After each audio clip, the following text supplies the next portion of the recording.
Welcome to the Faith Church Podcast, a podcast produced by Faith Church in Peshtigo. You can connect with us online at faithpeshtigo.com or on Facebook, facebook.com/Faith Church Peshtigo. Today's podcast is an interview with Kristof Katzbeck, which just so happens to be me. We talk about life in quarantine, we talk about gospel communities, and youth ministry. All right, welcome, Faith Church family, to another edition of the Faith Church Podcast. These are new. We're just starting these this week, and hopefully you caught the first one earlier this week where Robbie and I discussed some questions from the sermon and some other issues and giving some updates. But right now, our rhythm with these podcasts are going to be the first one in the week is going to be about any questions that come up about the sermon or theological issues, that kind of thing. And then the second one, which we're doing right now, is going to be more practical in nature. So we're going to be talking with people from our church family about practical ministry things, what they're doing right now, how they're functioning, what God is doing in their lives right now, and we're just hoping that will be an encouragement to you. And so right now, that's going to be a lot how we're all handling this whole lockdown or safer at home or cozy at home. I'm going to start calling it cozy at home. So, which I should probably mention that I'm not alone in this. With me today is Jeff Clossy. Hello, everybody. That's Jeff. So if you don't know Jeff, if you haven't met him yet, he is one of our new pastors here at Faith Church. And so he has been thrown into the fire. What has that been like, Jeff? Coming into transitioning into a completely new style of ministry just in time for a global pandemic. Yeah.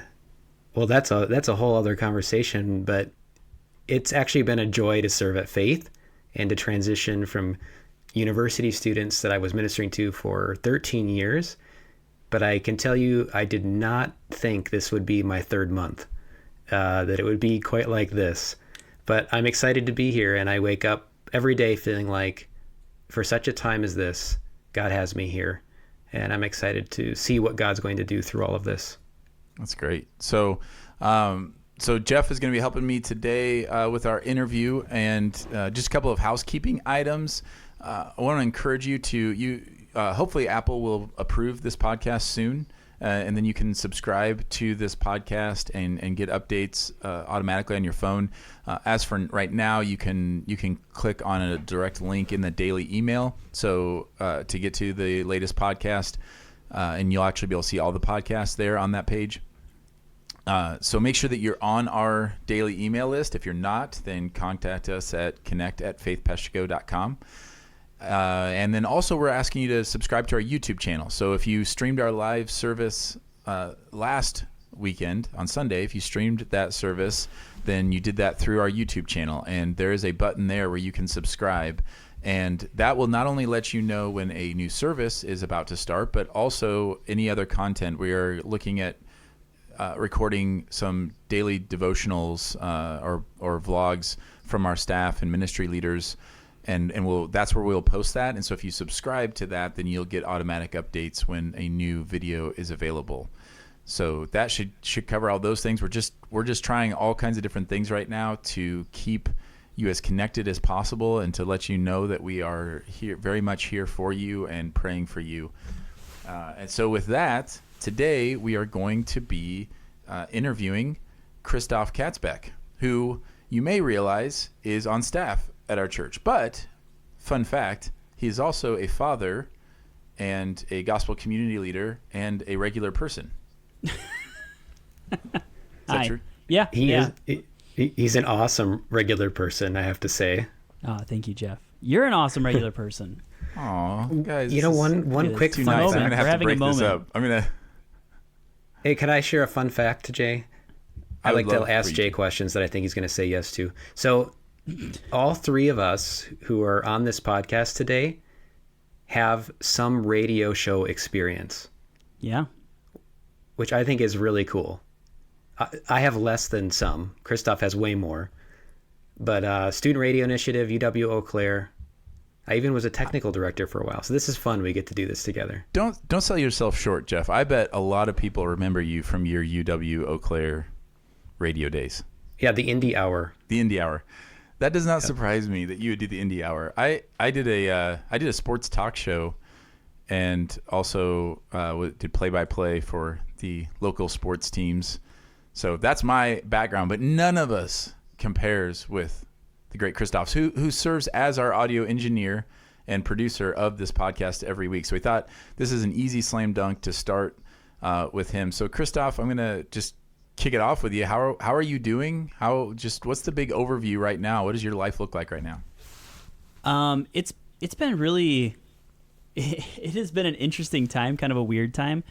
Robbie and I were actually talking about this earlier this week, that it feels like we're in a really weird time of, because everyone is being called to stay at home. Everyone is kind of called to get out of their normal rhythms. It feels like there's like simultaneously like more time, like there's more time to do stuff, but like the stuff that you're doing it requires more intentionality. So like the time is specific, and so it's this weird kind of revealing of, oh, there's all of this time, but when I do things, like I have to be really intentional about it, otherwise this time is just going to completely slip away. Yeah, it's a super unique time to be figuring out rhythms, isn't it? Yeah. So that's kind of, it feels like that's what's been going on, at least at home, with Sarah and I. We had a good rhythm routine down, just for family life, and so we're just trying to figure out what that looks like, and figure out what that looks like at home, and figure out how to do that kind of from home and in home base, and it's just been a lot of trying to figure that out. So Kristof, I want to start with a fun question that my kids asked me to ask you. Okay. So here we go. They were curious, what are some ways that you have found to keep things fun and life-filled at your home? Yeah. That's a good question. I feel like that's a pointed question from your kids, Jeff. That may imply something about what they're hoping. Hey, you know what you should ask my dad? You know what you should ask him is this. Because are you lacking that, Help. Jeff? Jay, I just love you so much. I'm just saying, it feels like your I kids are very known. smart. That's what, your kids are very sharp. They're like, hey, I got an idea. Ask him how you can be a fun dad. So no pressure, Kristof, but this might seriously. be for my my own family right what if now. the answer is I'm not? Man, Yes. That would be awkward. I don't know. I think we're probably doing a lot of similar things that most families are doing, but specifically, we've been we love board games, and so we've been playing a lot of board games, which it's limited when at home I have a 4-year-old and an 18-month-old, and it's even funnier how much more limited it gets when both of them want to play at the same time, because even the games my 4-year-old wants to play, Shiloh, who is 1.5, just wants to put all the pieces in her mouth and chuck them across the room. So we've had to figure that out a little bit. But even then, like, we've been trying to just kind of play around with them. We've done a lot of coloring, a lot of creative things. We love doing creative stuff. And so Sarah, my wife, obviously plays guitar. And so she'll bring out the guitar, and we'll play songs, and we'll make up songs. We'll play board games. We'll do coloring. We have a Nintendo Switch, and so we love playing the Nintendo Switch, and actually I'll probably bring that back up when we talk gospel community things, because that's been actually kind of a really fun, we've been playing like Mario Kart and Mario Party, and and with this week it's actually been a little bit nicer outside, and so we've been spending a little bit of time outside and just kind of running around in the backyard, and Maggie, assuming all of this is done, is going to play her first year of soccer this summer, and so we've got a soccer ball, and we've been kicking that around and practicing that, and so a lot of that kind of those kind of things. Oh, that's awesome. My kids are taking notes as they listen to this, right? They just said, Dad, Kristof plays Nintendo. Are we going to play Nintendo? That's awesome. I'm sorry if I just more like Kristof. I just forced a bunch of parents into hearing about Nintendo Switches for the next couple weeks. I'm sorry about that. My kids have already tried that game. Oh, how did that go? About how you'd expect it to go. You're right, though. It's nice, Kristof, about the weather, isn't it? That Yeah. it's starting to, even this morning, I was out on a walk with one of our kids, and we were just thankful that the weather is not seemingly attacking us right now. It's actually getting pleasant. Yeah. Which is wonderful. Yeah, which, I mean, is not always the case with Wisconsin in March, so. No, it is not. Okay, another question for you. This one is related more to your own walk with God and just how you've been experiencing him through this, but how has this unique season influenced your apprenticeship to Jesus? In what ways have you maybe had to change how you connect with him, or have you added some new things in?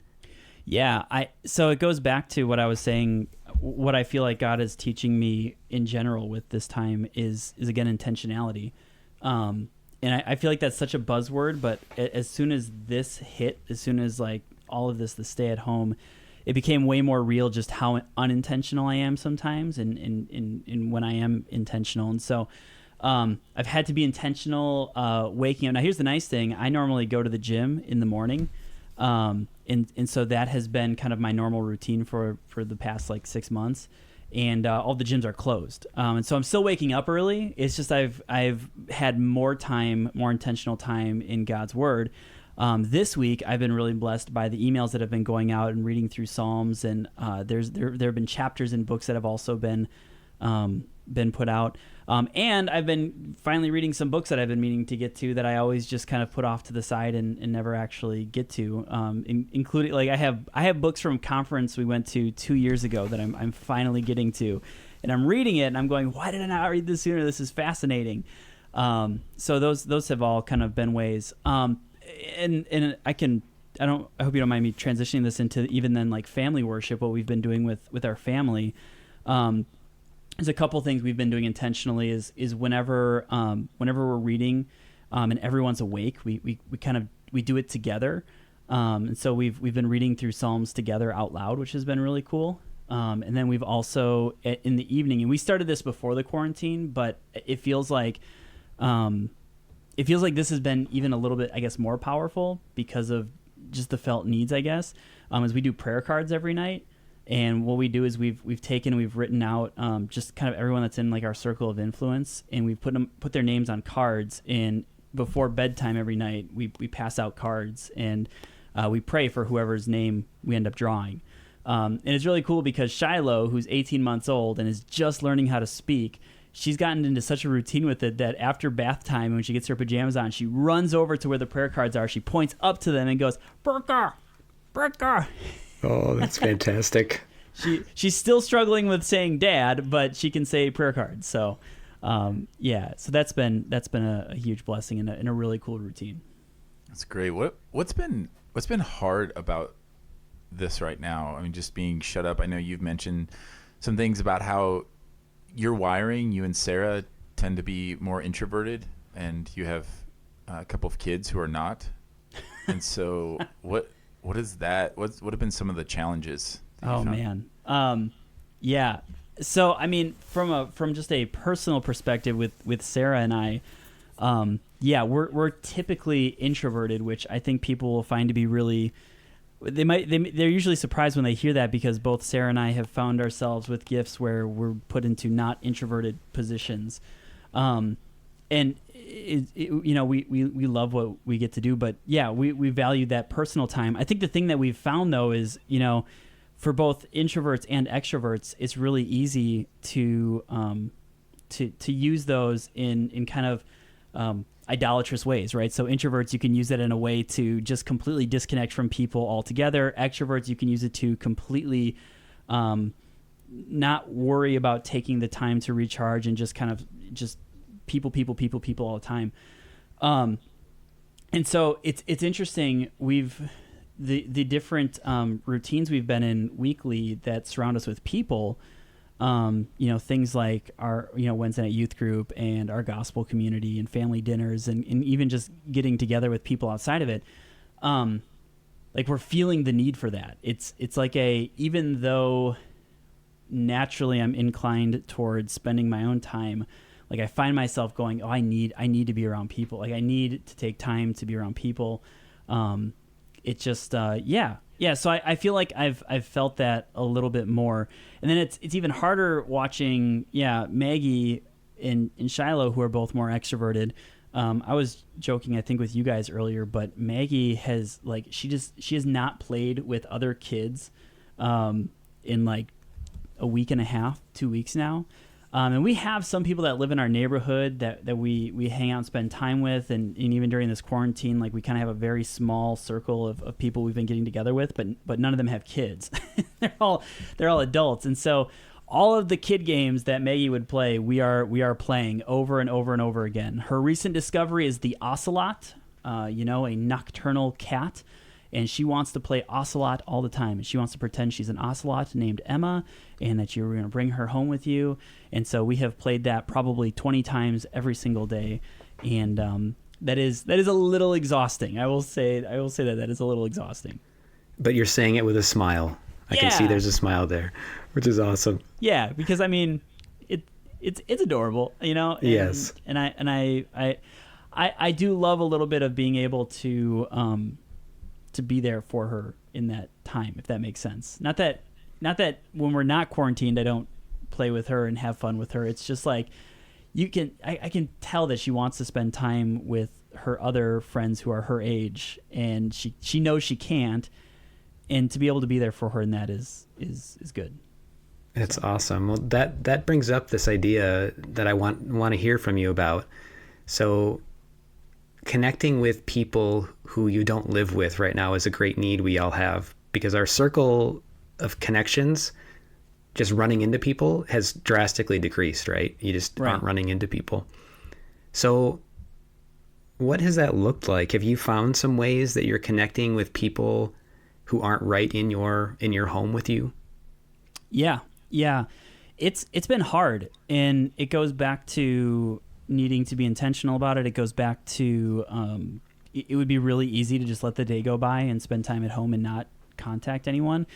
It's really interesting, and I feel like we are going to see books on books on books written about this time period, especially with how we're connected technology-wise, and yet it's really easy to just completely isolate and be away from people. And so we've had to kind of go out of our way. We're texting people. We use a few different apps on our phones to stay connected with like our gospel community. So we have a gospel community, and we use an app called Band, which just kind of allows us to create our own little social media circle. It's kind of like a Facebook without anyone else. You just invite whoever you want, and so we've been using that to post pictures and post encouraging verses, and to encourage one another on like Sunday morning when we weren't able to worship together. We started a thread in there, and we just said, hey, post pictures of you and your family worshiping together, so that way it at least feels like we're a little bit closer together.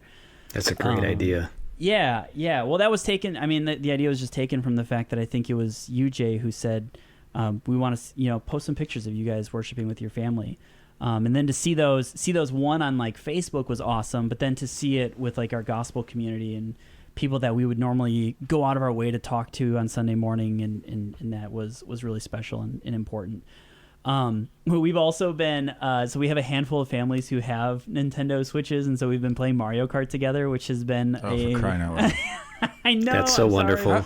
Is this being sponsored by Nintendo? No. Are you trying to get a sponsorship right now? No, I'm not trying to. Okay. It's so much fun though. Like we will hop on a FaceTime call on our cell phones. We'll hop on FaceTime, and we'll have FaceTime up while we're playing online Mario Kart together, and it's something fun to kind of pass the time, and to connect together. I don't know, and just have that moment of, So that's been another way.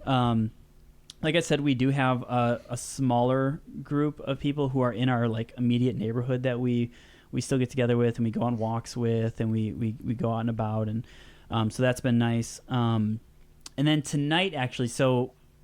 As we're recording this, if you're listening to this, it might already be past the day that we're recording this, but tonight we're going to try, there's an app called Zoom that is a pretty intuitive video conference thing, and so we're going to try to, typically Thursday nights are our family dinners, and we're not looking to, we're not looking to replace the family dinner, but we're saying, hey, usually Thursday nights there was this rhythm. Let's just try to video conference. Let's hear what God's teaching you during this time, and let's share prayer requests and how we can be praying for each other. And so we're going to try that tonight. We're going to try to do that as a full group. I think, though, when like all this very first started, I think the really important thing was to make sure, you can't connect with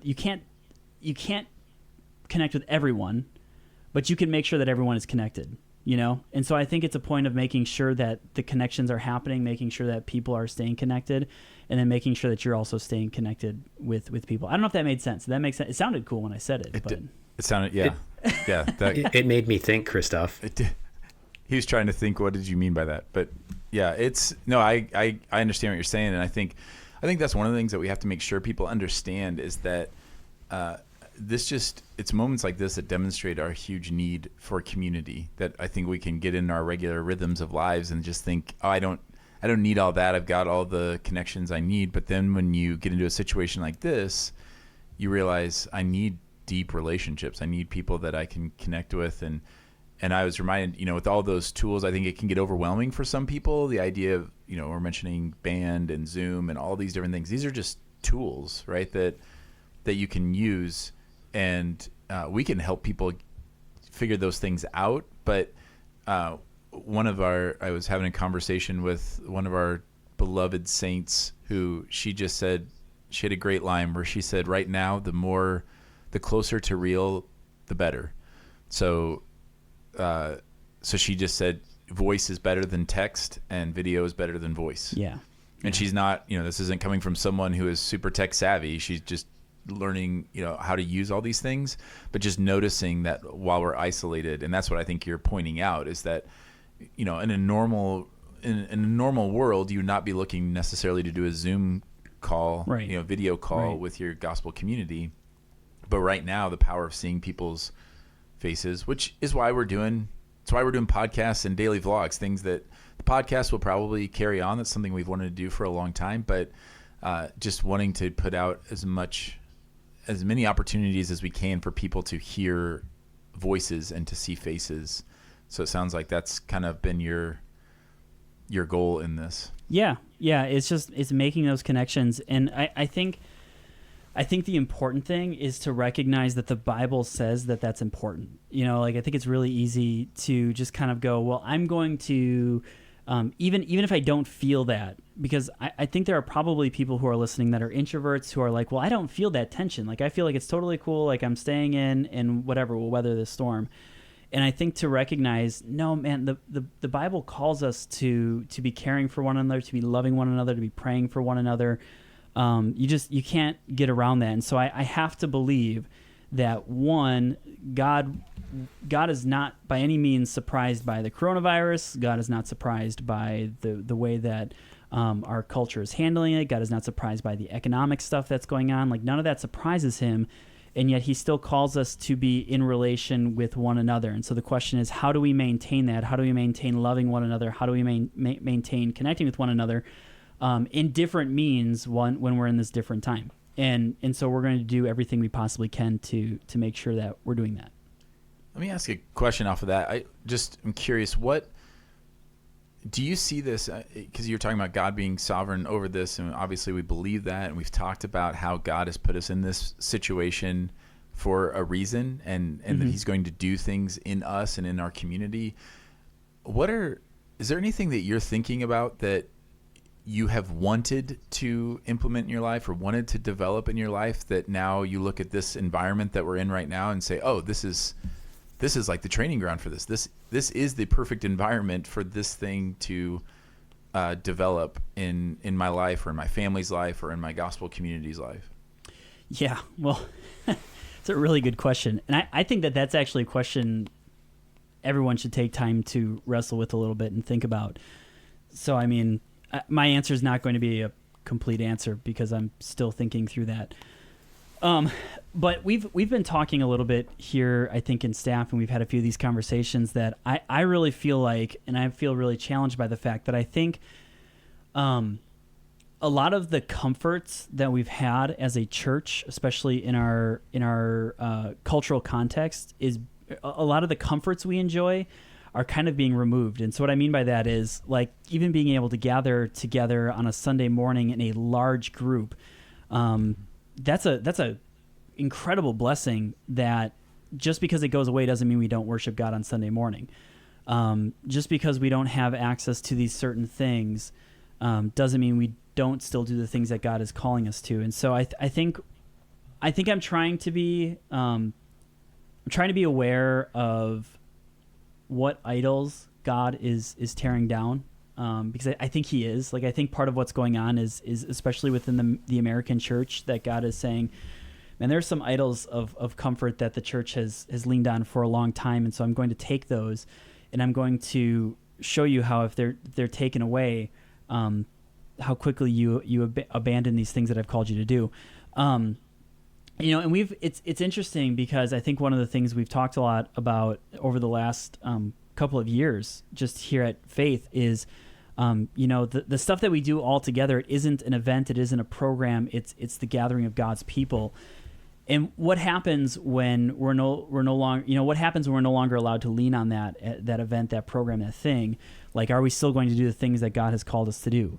Loving one another, worshiping Him, all those things. And so I'm just trying to recognize where in my life I have gotten comfortable, where in my life have I gotten, I've taken for granted the blessings God has given me. And how can I in that, how can I in that just lean on God more and recognize His sovereignty more? And I don't know. Does that make sense? Yeah. I was just It curious. does. I think I'm hearing a lot of what you're saying is, in what you're talking about and connecting with other people, that there's just like a whole level of intentionality. And I know that for me, one thing that I've just desired for myself and for my family and for our church family is just an increased level of intentionality. We just go through life so much and just expect we're able to really rely on, like you said, the comforts of those rhythms of gathering together. And on one hand, that's really good. It's important. The gathering together face to face, we're seeing how important that is, because you forget, you don't realize how much ministry happens just by kind of reactive ministry. Like, you bump into somebody at church, you bump into somebody at the grocery store, you bump into somebody wherever, and you talk and you catch up, and that's all great. And that's something that will continue to happen. But then the importance of being intentional and making conscious decisions to reach out and to connect with people is just on display right now, because that's all we have, right? So that's our only option. And I think even being prayerful about that, God, would you bring people to mind who that could use me reaching out to them today? That could be a great encouragement if I gave them a phone call or even a simple text. That's been a prayer that I've been praying and trying to make note of those people as they come to mind. Yeah. That might be outside of my normal, sphere that I see regularly. Right. Yeah. Yeah, I don't think that we were talking about this as elders this week in our elder meeting, that it feels so strange to have all of my human senses basically be worthless. So on a given Sunday morning, and Kristof, I'm going to want to transition into youth and talking about what does ministry to teenagers look like right now. And in that, I'm just thinking how on any given Sunday, I walk in here and I can see people's reactions to things. I can tell, a lot. I can learn a lot by just walking around and seeing people, whether it's when I'm preaching or having conversations. I notice, we can notice when someone's not there. We can notice if someone looks like they're down. We can notice if somebody seems, joyful. I have all those human senses of being able to see and hear and all those things. And I have none of those now. Like on a Sunday morning, this past Sunday morning, I didn't see anyone except for the people who were in my house. So we were talking as elders how this is a time for us to really be in tune with the Holy Spirit and listen, because that is literally the only thing that we have to know that someone might be struggling or hurting or missing. We won't know that in any other way other than that God would bring them to mind. And so I'm just curious, how have you thought about that with youth ministry? So people that don't realize, you are minister to youth and families, and so your responsibility is largely junior high, high school, and college students. It's your specific responsibility on the staff. And so what does that look like right now to minister to teenagers in this time? Yeah. Yeah. And that's been a learning experience, and I feel like I'm still learning. And I think the first thing I'm going to go back to is what I said earlier is I can't connect to everyone, but I can try to make sure everyone's connected. And so one of the ways that we've tried to do youth ministry, and I've tried to do youth ministry, is by getting other adult leaders who are connecting with students, so that way I'm making sure that students are being connected with adults who love them. One of the statistics that really stood out to me when I first started doing youth ministry was that typically speaking, one of the largest factors towards a student, keeping their faith, staying strong in the faith, is that they have 5 strong role models who are in their life. It's a 5-to-1 ratio, 5 strong, role models per student. And so to make sure that I'm not the only one who's contacting students, but making sure there are other adult leaders who are contacting students, and that we're surrounding them with positive role models who love Jesus and are connecting with them. And so the very first thing was to connect with the adult youth leaders and say, hey, are you texting these students? Are you talking to them? Are you communicating with them? So that's been a big one. Social media is incredible. I mean, social media is awesome, and it's a great way of also staying connected. And so what we've begun to do is we're doing a series of reading through 30 different Psalms throughout the month, and they're actually following the Psalms that the church as a whole are reading. And so I just pick one of those out.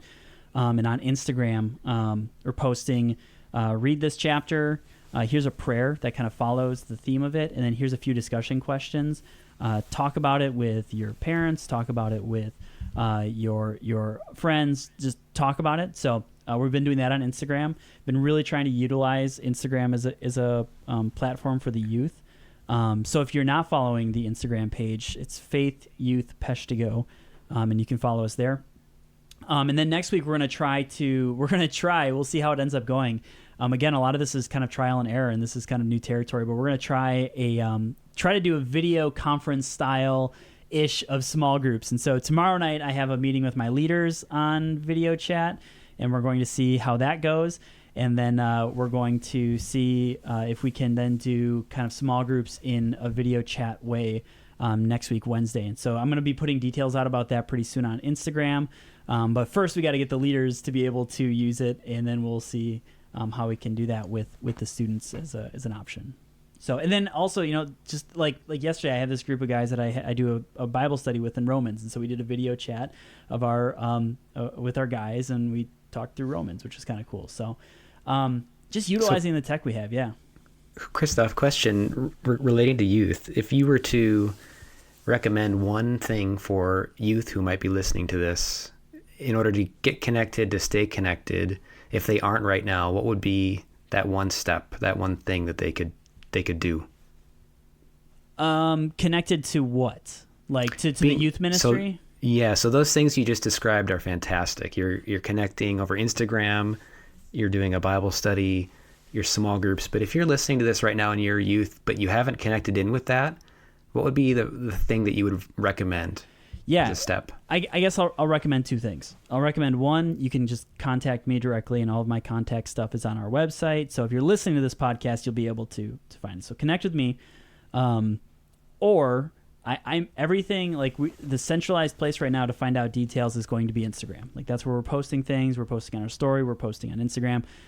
If you want to find us, do it on Instagram or directly contact me, and we'll make sure we're getting you connected to a leader. We'll make sure we're getting you connected to a small group, and we'll make sure we're getting you connected with daily scripture readings and stuff like that. Fantastic. Thanks, Kristof. Yeah. Yeah. So that's great. So hopefully this has been helpful to everyone. I know that it was a lot. I knew that Kristof would have. We wanted Kristof to be the first interview because, well, one, he's the sound engineer, and so he's going to be here anyway. So while we're practicing social distancing and all of those different things, we wanted to just check in with him. But I also knew he would have a lot of things. I know he thinks really well through all these things. He's very intentional about taking advantage of these opportunities, and so I knew he would have a lot to share on this. And Kristof, you did not disappoint. Oh, thank you. Which is great. And you have successfully shamed Jeff and me both with our lack of fun.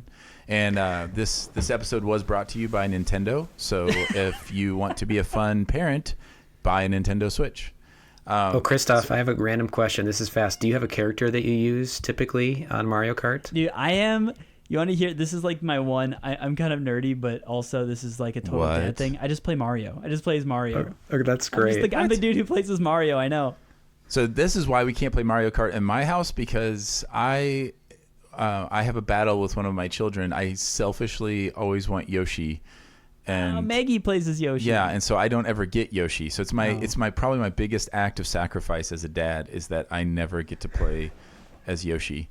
So, but that's for a different episode where I can work through those issues. Coming soon. Yeah, coming soon. Maybe that's during the theological podcast.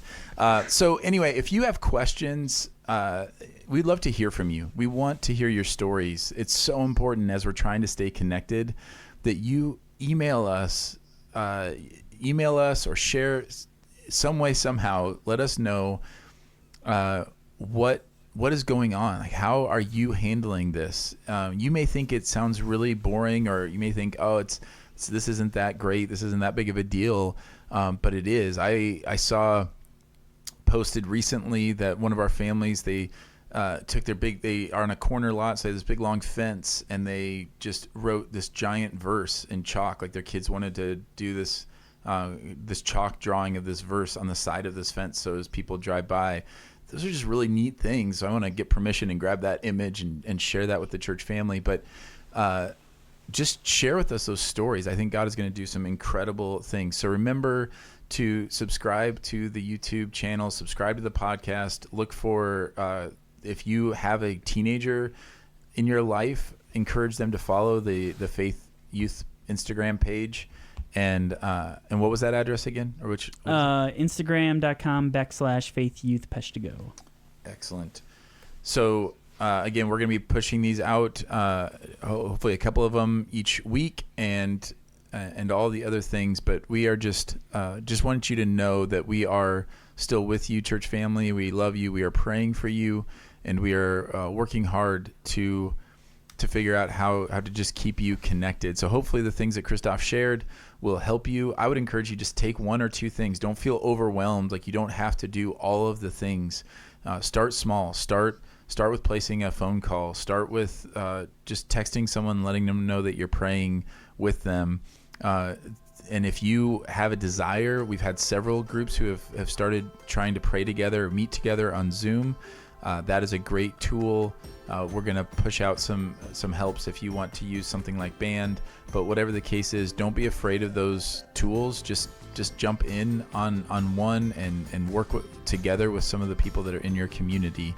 But whatever we do, we just have to stay connected and stay together. So that will wrap up our second episode, I believe. So Kristof, thank you for joining us. Yeah, thank you. Jeff, thanks you Kristof. for being on the podcast with us today. Glad to be here. And thank you, everyone who took the time to listen.